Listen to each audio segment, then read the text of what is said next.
Olá, bem-vindos a mais um episódio de Maturidade A a Z.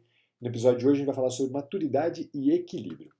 E quem vai nos orientar, quem vai nos ajudar aqui nesse caminho é a pedagoga italiana chamada Maria Montessori, conhecida de muitos de vocês.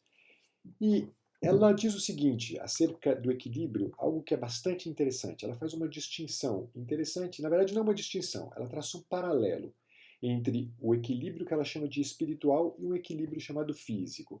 E a imagem que ela usa ajuda-nos bastante a entender o que é o equilíbrio.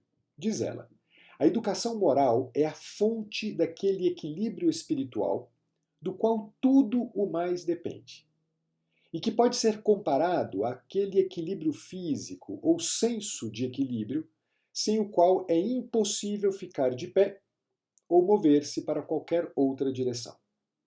Fiquemos bem presente, mantenhamos bem presente essa imagem que a Maria Montessori usa. E a gente vai começar trabalhando, em primeiro lugar, né, buscando identificar as características do imaturo no que diz respeito à questão do equilíbrio. Vamos dar um passo atrás, rapidamente, só para a gente poder seguir em frente de forma mais clara. A palavra equilíbrio, ela vem do latim e ela é formada por duas palavras. A palavra equus, que significa igual, e a palavra libra. A palavra libra não é estranha para vocês, muito certamente.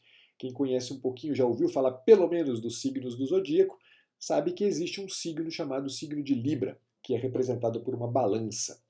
De forma que a gente poderia dizer que a palavra Libra justamente pode ser traduzida por balança. Porém, a palavra Libra ela vem de uma palavra mais antiga do que o latim, que significava peso. É a mesma palavra que deu origem no grego a uma palavrinha bem parecida com Libra, que é a palavra litra em grego, que quer dizer unidade de medida para peso, ok? Então a gente pode dizer que a palavra equilíbrio, que é formada por equus e libra, significa nada mais nada menos do que um peso igual. Daí a imagem da balança. A balança certamente ela ajuda-nos a perceber o peso igual ou desigual das coisas.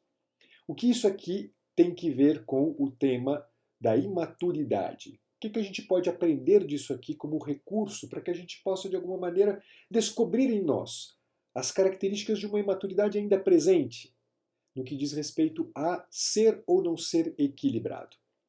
Justamente o fato de que, para o imaturo, as coisas elas não são medidas em conformidade com o peso delas. Há sempre uma desproporção entre uma determinada situação que eu estou avaliando e um critério de avaliação, um modo de avaliação que eu uso. O que acontece sempre com o imaturo é o seguinte: acontece um determinado evento na vida. Ele é demitido, por exemplo, ou o seu chefe chama sua atenção, ou a sua esposa discute com ele, ou seu filho, de alguma maneira, faz uma malcriação. Seja lá o que for que acontece, o imaturo olha para este evento a partir de um sentimento que ele tem, a partir de uma impressão que ele tem, a partir de uma experiência passada que ele viveu e que o machucou de alguma maneira. De forma que isto aqui, esta impressão, este sentimento acaba tendo um peso muito maior do que aquilo que realmente lhe aconteceu. E, evidentemente, o resultado disso é que ele responde de forma impulsiva, impensada. Ele responde quase como que uma mera e pura reação. Aliás, impulsividade, reatividade são palavras que quem tem acompanhado os episódios de maturidade A a Z deve perceber que estão quase sempre presentes quando a gente está falando da imaturidade. E o que eu quero que vocês entendam é que essa impulsividade e reatividade, no caso da vivência do equilíbrio, tem que ver exatamente com um peso maior que eu dou, que desequilibra os pratos da balança e faz com que o imaturo, de alguma maneira, esteja o tempo inteiro na vida relacionando-se de forma a que o que vem à tona são sempre impulsos. Impulsos que são causados por uma instabilidade afetiva, são causados por uma indisciplina na maneira como olha para os próprios sentimentos. são causados por um rancor que ele carrega, por uma mágoa, são causados por um saudosismo que ele tem de alguma vivência do passado. O fato é que o imaturo está o tempo inteiro reagindo, tendo o prato da balança pesando mais para o lado das suas próprias impressões. O que acontece com a maturidade é exatamente o contrário.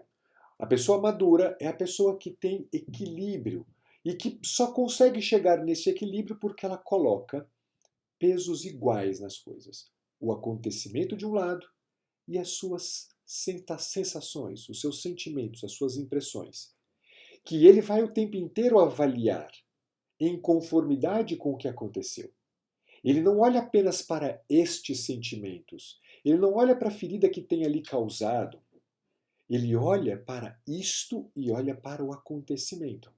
Ele olha para tudo, ele considera a maior quantidade possível de fatores envolvidos. Não apenas os dados da realidade externa, como também os dados da realidade interna. Ou seja, no fim das contas, a pessoa madura é uma pessoa que não apenas ela é equilibrada, mas ela consegue alcançar um meio termo na relação que ele vive com todas as coisas que acontecem. Essa ideia de meio termo é uma ideia muito frequente na filosofia antiga, entre os gregos sobretudo, que é justamente aquela que permite a gente pensar em moral, em vida de virtudes. Foi por isso que eu trouxe para vocês a Maria Montessori. Porque a Maria Montessori diz para a gente que, no fim, aquilo que permite a gente viver de forma equilibrada é justamente a gente educar em nós a nossa vida moral. Educar em nós, portanto, as virtudes. E neste caso específico do equilíbrio, trata-se justamente da gente criar recursos, a gente pensar recursos que nos permitam justamente alcançar este modo adequado, proporcional de avaliação da realidade que é própria do equilíbrio. E aí eu tenho duas dicas para vocês. Duas dicas muito simples, que na verdade indicarão para nós um trabalho prévio.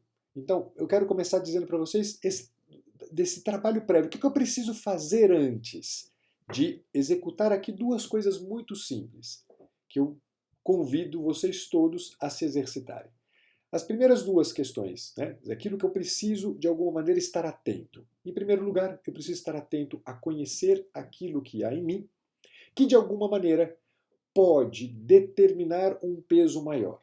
Então eu preciso não ter medo de encarar as minhas mágoas, de encarar os rancores que eu carrego. Eu não posso ter medo de forma alguma de perceber o quanto tem vaidades que normalmente movem-me a agir de uma forma e não de outra, o quanto eu carrego em mim mesmo de um orgulho bobo, um orgulho que muitas vezes faz-me dar peso maior para as situações, levar a sério demais certas situações que não deveriam ser levadas tão a sério.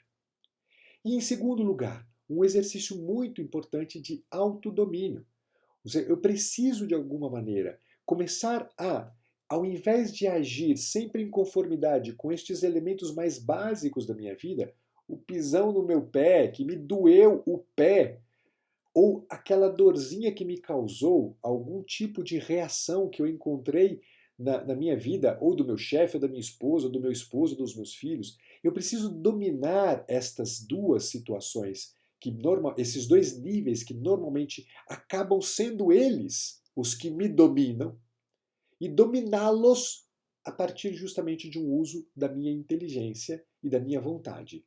Uma inteligência que permite a gente esclarecer o que está acontecendo e uma vontade que permite nos agir de forma proporcional, de forma adequada, de forma equilibrada.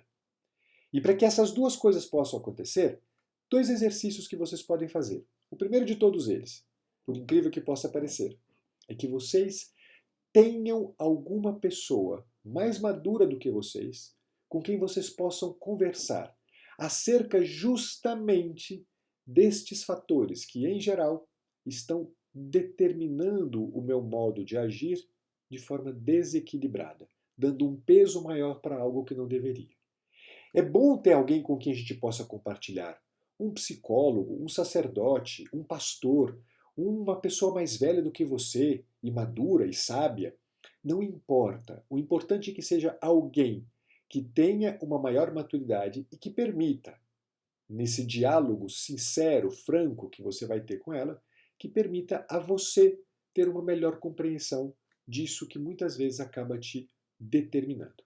E o segundo exercício, por incrível que possa parecer, é justamente que você aprenda que o equilíbrio ele não será alcançado porque eu, em situações muito exigentes, sou equilibrado. Mas eu alcançarei um maior equilíbrio na minha vida quanto mais em cada pequena situação da minha vida eu haja de forma equilibrada. E para isso acontecer, é preciso que eu seja disciplinado. Ou seja, pessoal, quanto mais eu não reagir na vida em situações pequenas, como por exemplo, tenho que acordar às 5 horas da manhã. E muitas vezes, esse ter que acordar às 5 horas da manhã é experimentado como uma coisa que me causa muito mau humor e eu fico o dia inteiro ruminando aquele mau humor. Veja, se eu me propus acordar às 5 horas da manhã, simplesmente acordo e não reajo a isto. Se eu me propus, sei lá, a comer ao meio-dia um prato de comida que seja frugal, rápido, sem que eu fique empazinado, eu vou, de forma equilibrada, agir desta forma. Eu, eu preciso encontrar o meu filho que está com uma dificuldade com uma determinada matéria na escola. E ai que saco ter que fazer isso, não aguento mais ter que ficar cuidando dos meus filhos, eu não aguento mais essas dificuldades do meu filho. Ao invés de ficar reclamando, simplesmente vá e haja de forma disciplinada, ou seja, de forma equilibrada. E entenda que o peso não deve ser dado por aquilo que você sente, mas por aquilo que a realidade apresenta. E quanto mais você olhar para aquilo que a realidade apresenta, quanto mais realista você for, tanto menos, nestas situações cotidianas, pequenas, você irá agir de forma impulsiva. E desta forma, muito certamente, quando aparecerem eventos mais exigentes, você saberá a que recorrer para que você seja equilibrado e, de alguma maneira, consiga, evidentemente, reagir de forma proporcional.